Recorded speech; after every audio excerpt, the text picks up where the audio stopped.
I noticed more and more parking in the vacant Minute Market area during the day. And I don't know if there's a mutual use agreement between the businesses there, but if we take away 3 more slots, that's just going to put a little more pressure over there. And I don't know what the PDA text says about parking requirement. Is it close to 3? Will 3 make a difference, or? Well, for one, I'll answer the question about the parking on the side. I use that pharmacy as well, and a lot of times I pull straight into whatever is easiest along the front of the existing gas station just to get easiest access in and out. So that's probably where a lot of that parking comes from. You know, restaurants, they have their highest use, especially Frederica House in the evenings when the pharmacy is shutting down. So it's kind of a nice use of the 2 different businesses where their peak hours are sometimes different. Peak hours for the pharmacy are usually around people's break times, lunch, right after work, that kind of thing. And then it kind of shifts back over to Frederica House. When it comes to doing the architectural, the full plan, that's when parking would be assessed, and we'd clear it with county staff as well. For now, we're asking about the zoning use, but still available to answer questions about parking. But that parking would be flushed out with county staff. So, Yeah. And then if there's a site plan, if it's greater than 5%, then it would come back before the planning commission as well.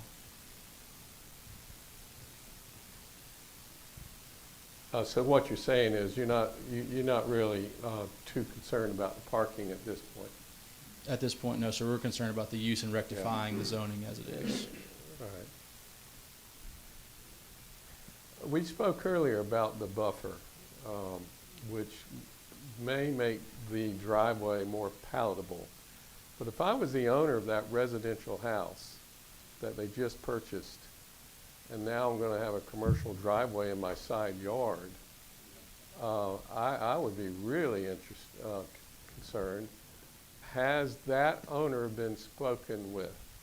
They have not reached out to us directly. They did get noticing. Stephanie, did they reach out? Not that owner. We did hear from another owner, but further down the street. Okay, so the one next door whose side yard is going to become a commercial driveway, you haven't reached out to them? I personally have not. I do know that the previous owner, I think it was Steve Eckerd, had some sort of a tie to the restaurant, and they sold it in 2022. But when you buy a house, part of your title and due diligence is to know what do you own, what do you not own.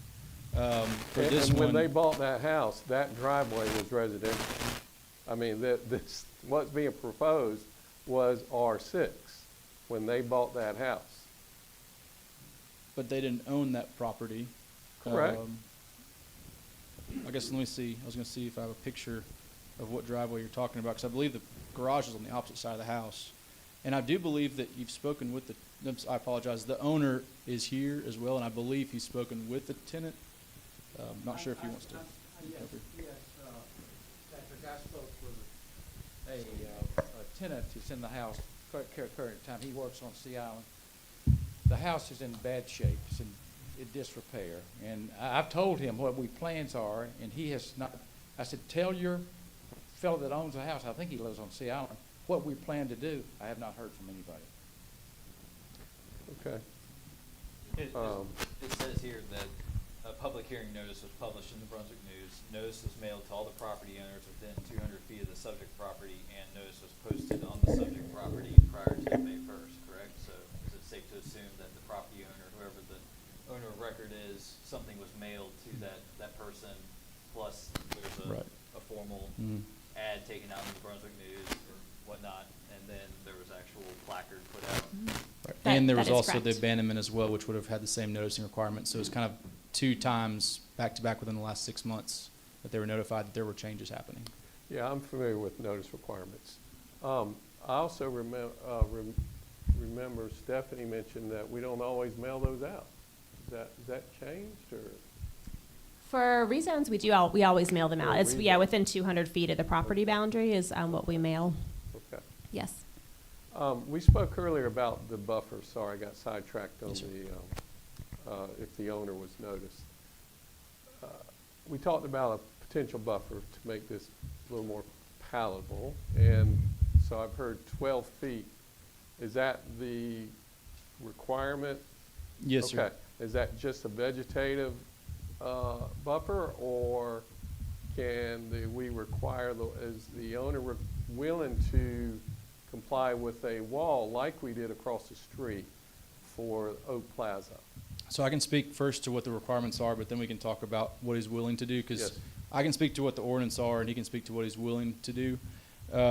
In terms of a 12-foot buffer, that is a type A modified buffer where you would have a wall. And so what's required is a 6-foot non-see-through, so non-chain link fence. It has to be the actual definition is that it's a stucco covered block or brick or split fence block, ribbed block, pressure treated, naturally rot resistant wood or PVC solid fence, and they have to be 6 feet tall as well. So that would be the requirement. It's a 6-foot fence that is solid, and that's the way that. And it's not a potential buffer. Any sort of development that happens in that space would have a requirement of that buffer because it would be commercial next to existing residential. So that Okay. would be there. So the masonry wall that we require for Oak Plaza was an additional specification, I guess. So I guess my question there is, was that I don't know if staff or attorney can remember, but was that a PD text or was that a straight zone? That was a straight zoning, and yeah, I think the materials were increased for that requirement. So I think maybe the masonry wall instead of doing a wood fence, but Yeah, we Yeah. agreed to a 4-foot masonry wall with a 2-foot solid board on top. And Well, I'll let the owner speak to what the materials would be. Patrick, yes, sir. that, as you know, the two houses that Mike Carroll is building, it's low property.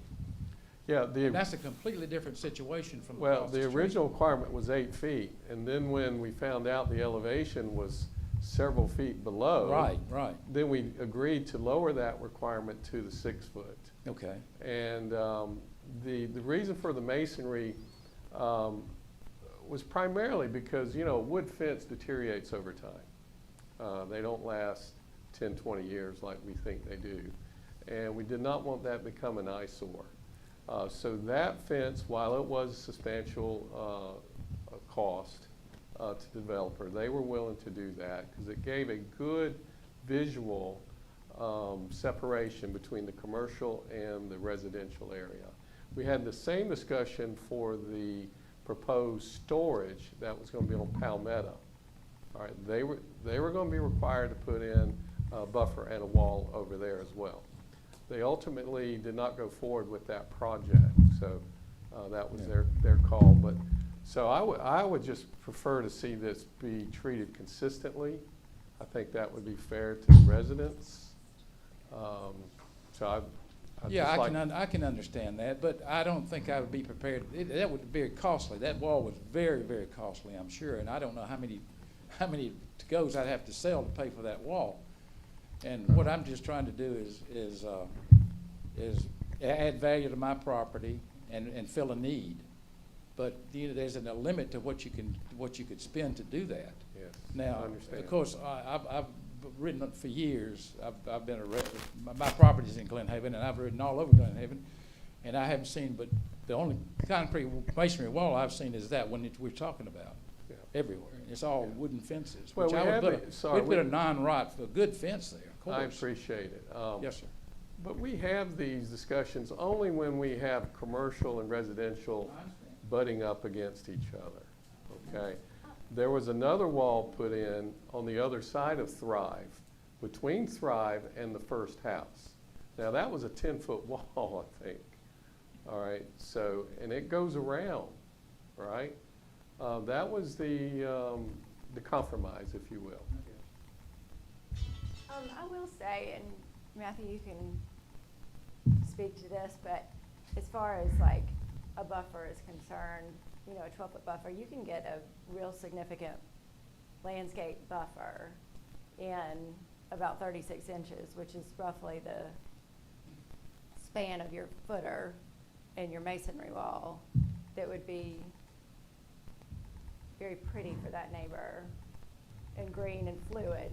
I mean, depending on it, if the discussion is to go down from a 12-foot buffer to some sort of a fence or a wall, landscape could also do the same Yeah, I agree. the same thing, and be a lot less expensive. Yeah, I can understand that, but I would be willing to do a nice, not masonry, but a nice wood with hedge or something would be a sound buffer as well.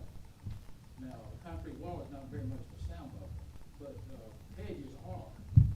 And we would make it look nice, but another point is, too, part of that house is non-conforming because part of that house is actually on my property. Right. So, Did you own that house? I did not. Yeah, it was added onto at some point It was, in yes. time. And I don't know if they got a variance or if they even got a building permit. They didn't either.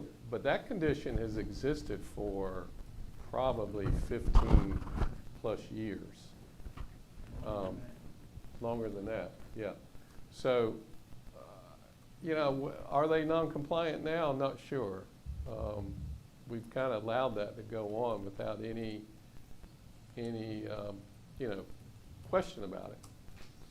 But I do agree, a buffer would have to take into account the position of that current home. Right, so that current house, you can see on the survey, it's a little fuzzy on the screen, but I want to say it's 0.8 feet over. So if you were to do 12 foot off of that with a buffer, I mean, that's pretty substantial. And so almost that would make that encroachment almost a moot point. If we were to try to put the road right on the property line with a wall right on the property line, yes, I could see that could be an issue. But since we have to do the buffer, it'll kind of extend beyond that, well beyond that encroachment.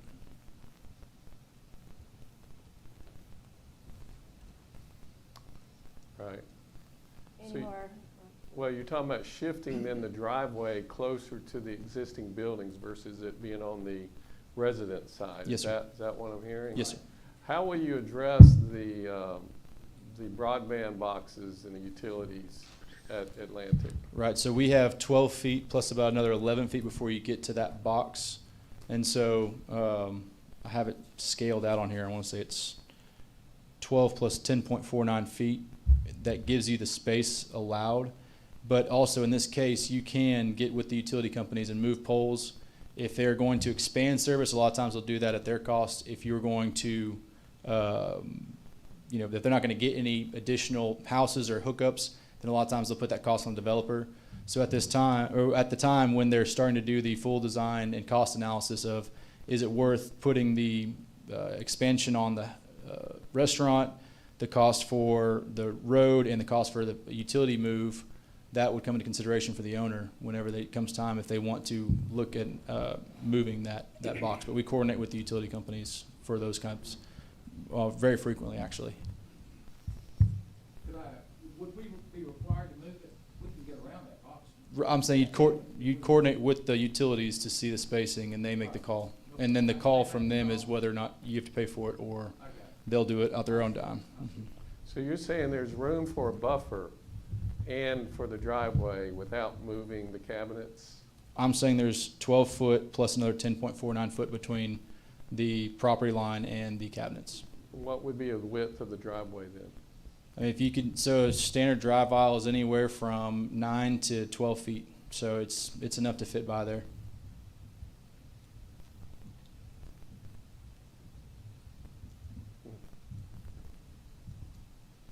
Okay. No more questions? Okay. Anybody else have any questions for the applicant? So, At the moment? just to clarify, we're just considering the rezone for the portion of the property from R6 to local commercial. Then, if we approve that, then the onus is on them to go through the All whole the compliance, process yeah. and figure out if it's cost prohibitive to put a 12-foot buffer, if they've got to move utilities, if it's even worth their time. And at that point, they'll still have to go and put forth for a building permit, under which time all that will still be looked at to make sure that it's conforming. So all we're really doing is just trying to take the R6 to local commercial to clean up this parking lot that's been there for 20, 30 years. Yes, that is correct. Yes. And Yes. then it will go And to, then it- yes. to the, There'll yeah, still be to checks planning and stands. balances Absolutely. beyond this, yes. Yes. Okay, thank you, Jake. Thank you.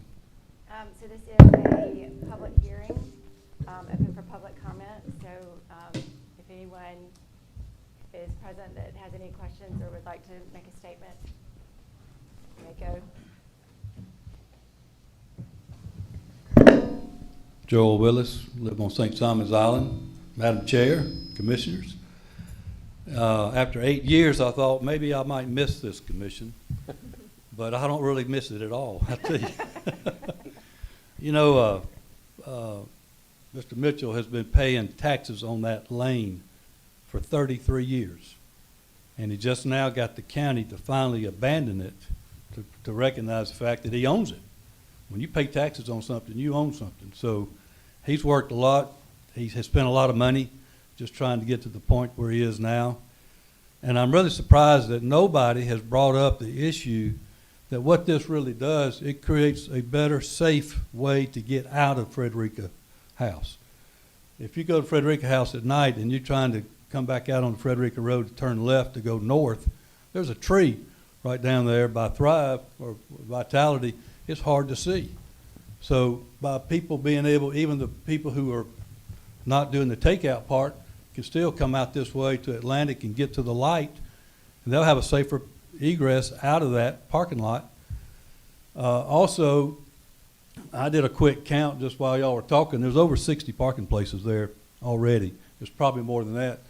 All that parking that Vitality uses is limited till 5 p.m. every day. Frederica House has exclusive use of that parking after those hours. So giving up 3 parking places is not a problem at all. You know, we've had a lot of complex issues come before us. The 8 years I was on this, this is one of the no-brainers, and I recommend that you approve it as presented. Thank you.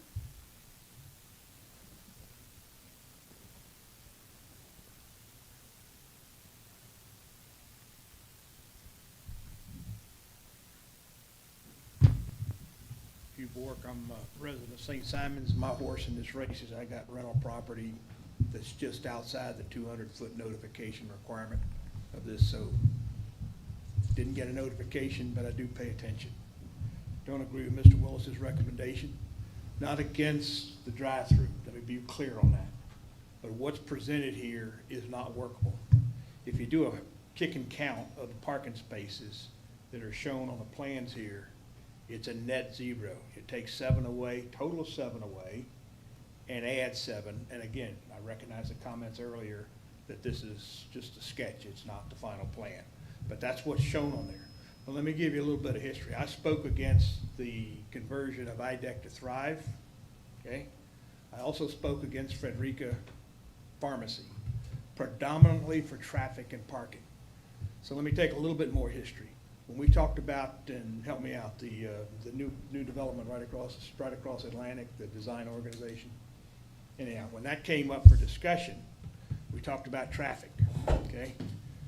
They had they proposed, that plan proposed an egress from their parking lot, again, not this project, but across Atlantic, and it was nixed by the county engineer because of interference with the intersection. This egress point is only about another 60 feet further west than that point, and it's directly across from the egress that was ultimately allowed on Atlantic for the other development we're speaking about, okay? So, folks, pardon my French, but we're getting about 15 pounds of crap in a 5-pound bucket here.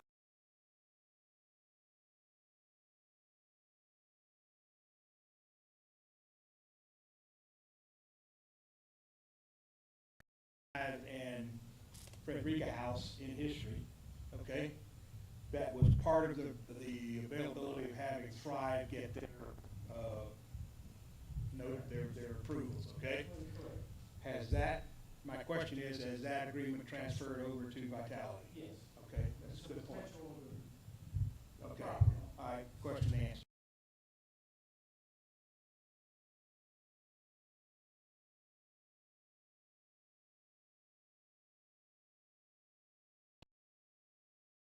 I guess it's called Vitality now, I lose track of who's who, but the It's assisted Vitality. living. You have shared parking between Vitality, Frederica House, Frederica Pharmacy, and the convenience store. Now, I don't know if the convenience store was ever written into it, but by default and no demarcation, I drove by this afternoon, and the whole row, all but one space, I think there's 8 or 9 across the front of the convenience store, all but one space was occupied when I drove to this meeting this afternoon. That's also used as an overflow parking for La Plancha and Brogan's.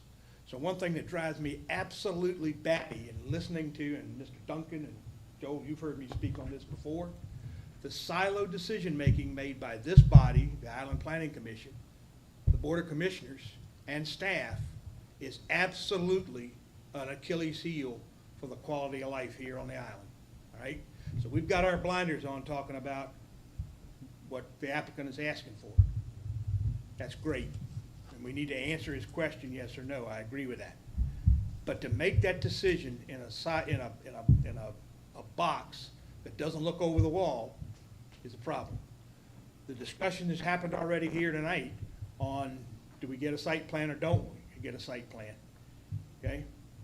It strikes me that this body has the ability to request, with the approval of the Board of Commissioners, a site plan for this activity because of the complications that we're talking about. So if you take the total regarding parking, if you take the total, You've got about 30 seconds left to the time.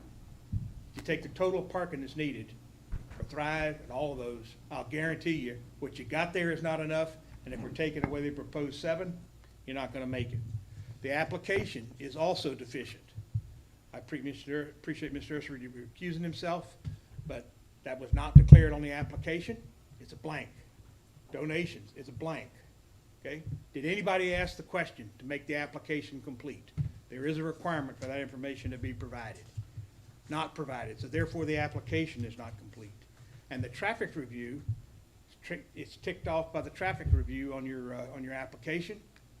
I'd like to see the language that review took place, because I guarantee you, if you had a problem with the development across the street, you got the same problem here, and it's not being addressed. So while I agree that for the benefit of the business, we ought to do that, this is not the plan to do it, and particularly when you do away with parking, as has been discussed tonight, to get your buffer in, okay? Okay, thank you for your time. I would like to just make one quick comment that my mother-in-law was at Vitality, and I've never seen that back parking lot full, ever. Just for clarification, the parking lot now, and I haven't been back there in a long time, it's a parking lot, correct? Yes, correct. Correct. And it is, so basically what we're doing is, that's a parking lot being used for commercial use. It's already existing, it's already there. We're just talking about basically bringing the zoning to be with the other adjacent properties. Correct. So we're not creating a parking lot here. No, correct. It's already been there. It's already been there. Does anybody have any other statements, questions? Yeah, just follow on with Mr. Nash's comments. So we're trying to correct a mistake from the past, and that was we didn't rezone the commercial parking lot when the Thrive was created. And there was a comment about, well, we've paid taxes on this right-of-way, previous right-of-way, but that was probably all in that one parcel. We're not sure what would be the prorated value of the taxes paid on that abandoned right-of-way, right? But I can appreciate, being a taxpayer wanting to be able to use your land. I was just curious, it would have been less complicated had this been debundled. We rezone the parking lot as needs to be done, and then the abandoned right-of-way be discussed separately. But we've put all this together, unfortunately, and we we've had to get into this, the usage discussion, not just the rezoning, because there will not be a usage discussion subsequent. So I don't think it's quite fair to kind of, you know, glaze over the fact, hey, we're only talking about a zoning here. All right. I think we need to drill down and consider the usage properly. I wish it was as simple as it was suggested. It's not that simple. We've got a house that's encroached into this abandoned right-of-way. We are trying to change the zoning from residential to commercial. And then we've had this lingering non-zone, improper zoning for the parking lot for 7 or 8 years, I guess. So I don't think it's quite as simple as it's made out to be. Now, I would like, I mean, could you consider doing just a loop through the parking lot for the drive-through and not need the residential right-of-way as an exit? I mean, The problem, let me speak to that. The problem with that would be if you looked around, you're gonna have traffic. It's a small area between. Mr. Mitchell, if you could go to the podium just so we can capture your comments on the record. Thank you. And I appreciate Mr. Nash's eloquent comments. I do. I live here. I've lived here for 50 years, and I understand the traffic issues all over. There's a monster traffic issue at Harris Teeter in the CVS area. I have sat through 5 or 6 or 7 light changes. By the time the Harris Teeter people come in there and the CVS people come in, they fill up the stack lane, and you just sit there and sit there. Everybody's gone through that. So we got monster traffic issues on St. Simons right now, and we all know it. I don't know what we're going to do about the BATS proposals.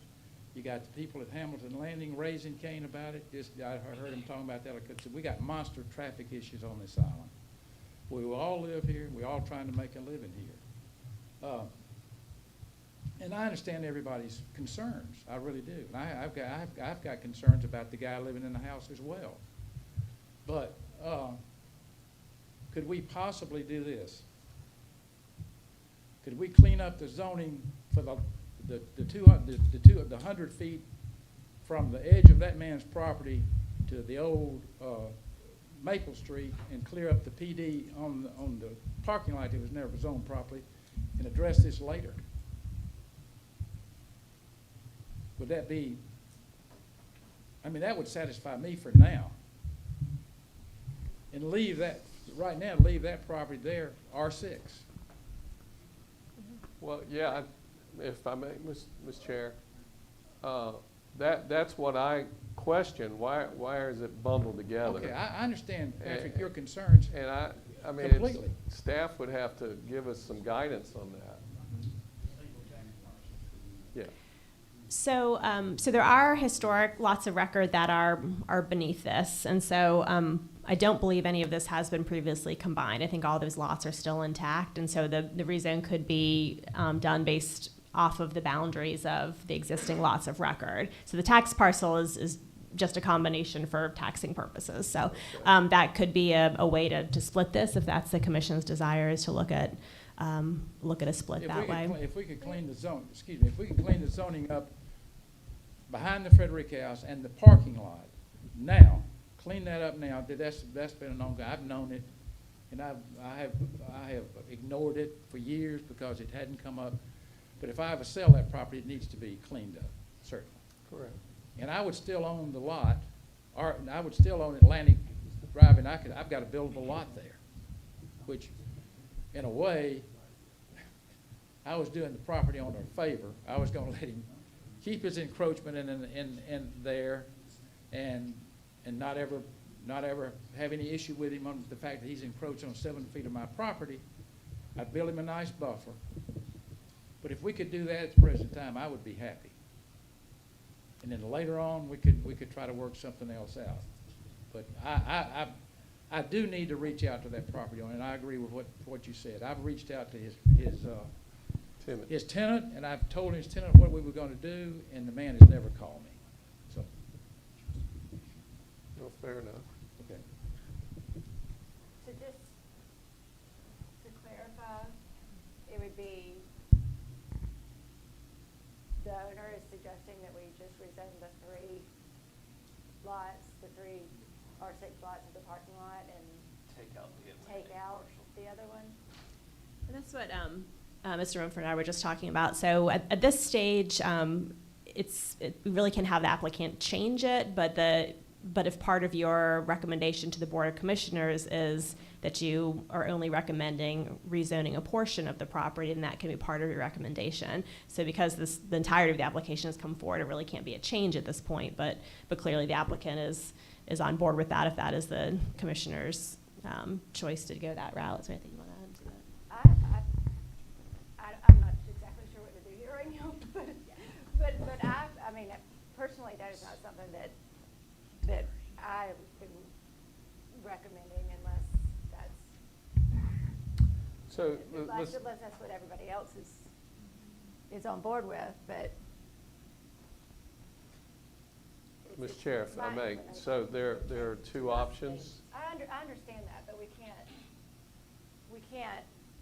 can make the request, but I'm just saying, I don't personally agree with that. I don't know, how about everybody else up here, with that? I mean, I'm fine with that, if that's what the applicant 100% wants, but that's not what he came here for. I know it's an issue, and Mr. Nash, I know Commissioner is gonna be, and we can do it either way. We can try that, or we can go to the Commissioners and see if we can get it approved.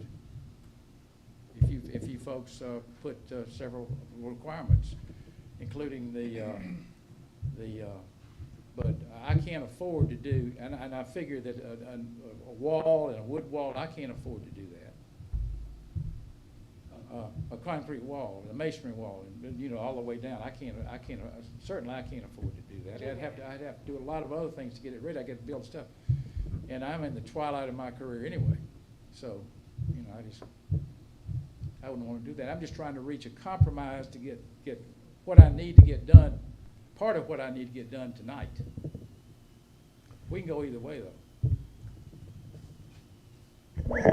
Mr. Attorney, can you concur that that is something that we can do with his request of zoning the 3 historic lots as local commercial to rectify that and keep that as R6? Is that something that you think is allowable? It can be done. My question back to the applicant, Mr. Mitchell, and to the Planning Commission members is there's a couple different ways to get there. If Mr. Mitchell is saying tonight that he wants to essentially withdraw the application request to the extent of the alley or the First Street and maintain the application for the other parts, then that's what the IPC will act on. If he says that he wants to proceed for it and he wants a vote up or down on the entirety, then the IPC will make a vote on the entirety. And you can recommend to the Board of Commissioners approval of this portion, not of that portion, approval of the entirety with conditions. I mean, you've got options, but I think the fundamental question that I have, or that the Planning Commission should have to the applicant is, is he asking to withdraw that portion of his request, of the application? And if he needs some time to think about that before y'all vote, then I think that's appropriate as well.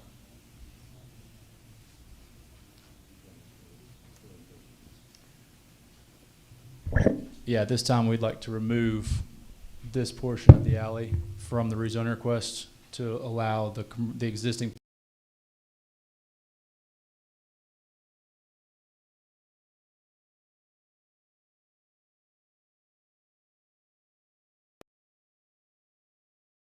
show the buffers with a site plan in conjunction with a zoning. And just to be clear for everybody, that if that happens, when you come back, that'll be a brand new application, go through the process, advertising, Yes, sir. everything. Okay, so we'll make that clear. Okay. Okay, thank you. And I think just so it's clear on the record for the boundaries, it looks like it's the southern 100 feet of former First Avenue right-of-way. because you're still including the northern part of First Avenue plus your historic lots of record. On the north, I mean, the Mhm. 100 feet on the north, I'd like to ask for that be, take that commercial and clean up the PD on the parking lot that's been there Okay. since 1990. Okay. So it's only the southern, 100 feet by 40 feet in width of that former First Avenue right-of-way that you're withdrawing from the application. Okay, thank you, Stephanie.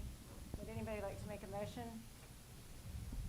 Madam Chair, I'd like to make a motion to recommend approval of the proposed zoning decision with the modification of taking out the southern 100 feet by 40 feet of the former First Avenue. A second. All right, all in favor?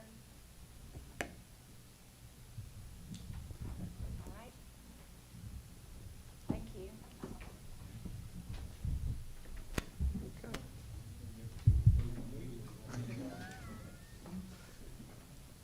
Did we ask about that Circle K, the Circle K application? Is there a process change happening? Okay. Okay. If I can ask staff a question. We received an application via email yesterday for a mainland planning project, but we were copied. And it shows the CRC, I guess, managing that application. Is there a process change going on?